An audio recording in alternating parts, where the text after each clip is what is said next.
السلام عليكم ورحمة الله وبركاته.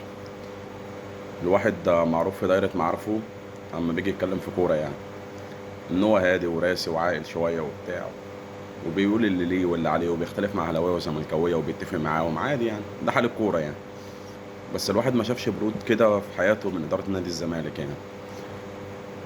إمتى هنجيب صفقات؟ إمتى هنعلن؟ إمتى هنعلن عن المدير الرياضي؟ إمتى هنهتم بشؤون النادي؟ إيه البرود ده؟ بيقول لك ساعات يعني، في ناس بتقول لك أصل إيه هما كده قافلين وشايفين شغلهم صح. لا طبعا، ما فيش الكلام ده، احنا ما خدناش على كده من الزمالك، وده او مش بيحصل ولا هيحصل في الزمالك. خلينا نكون متفقين يعني، لو واحد دخل سلم على حد في النادي، ما عارفين مين سلم على مين وامتى وفين. فاستحالة دوت يكون كتمان عشان خاطر الخطة تنجح وعشان نوصل اللي احنا عاوزينه ونمنع التسريبات ونمنع، لا مفيش الكلام ده كله يعني. مش مقتنع بيه بصراحة يعني. فبرود لا متناهي يعني. والمشكلة ان السنة اللي هتبدأ دي هي سنة صعبة، هي مفترق طرق. هي مفترق طرق. بص على الفرقتين اللي حواليك اللي بينافسوك، هم فين وانت فين. سيبك من مشوار الاهلي في كاس العالم، الفرقه بتاعت الاهلي دي هترجع هتكتسح افريقيا وهتكتسح الدوري. سيبك من مشوارها في كاس العالم، هي وحشه او حلوه وما جابتش جول لحد دلوقتي، سيبك من ده كله. قيس اللعيبه دي، الكواليتي اللعيبه اللي في الاهلي ده لما ينزل يلعب في قاره افريقيا هيعمل ايه؟ هينزل يكتسح، هيكتسح حرفيا. انت فين؟ بيراميدز خلاص بيقوي السكواد بتاعه، ده بيقول لك مايلي هيمشي. انت عارف يعني ايه هيمشي مايلي؟ يعني معنى اللي جاي اجمد من مايلي. بيقول لك ابراهيم عادل هيسيب ابراهيم عادل يحترف. عارف يعني اللي هيجي مكان ابراهيم عادل هيبقى عامل ازاي؟ ليه بقى؟ ان بيراميدز هيشارك انتر كونتيننتال وهيشارك في كاس عالم 2029، فهيبدا يبني. والاهلي كده كده خلاص، الاهلي معاه فرقه زي ما قلنا هتنزل تكتسح افريقيا، بعيد عن مشوارها في كاس العالم للانديه. انت كاداره فين؟ ايه تخطيطك؟ فين خطواتك السريعه؟ مفيش.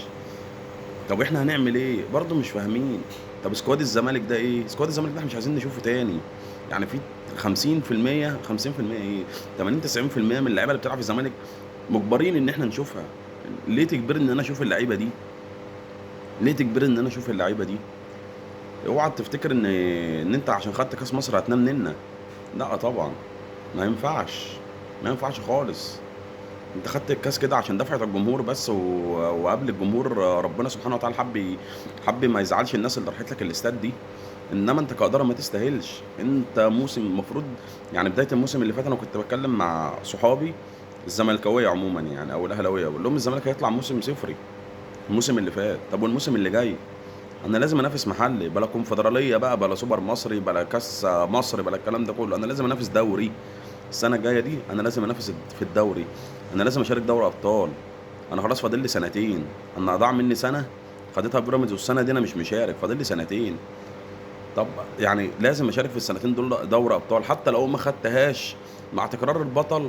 ويعني فرصي تزيد في التصنيف، يبقى انا فرصي ان انا العب كاس عالم. ايوه يا عم، انا من حق العب كاس عالم، بطوله جامده وقويه وممتعه. ليه ما العبهاش؟ ليه تحرمني ان انا العب منها؟ يعني ليه تحرمني ان انا العب فيها اصلا؟ وعدد الانديه بقى 4. يعني قادر انك توصل. مش شرط انك تاخد البطوله، بس انت لو عرفت في التصنيف هتروح. ليه؟ هتتحركوا امتى وهتعملوا ايه؟ محدش عارف.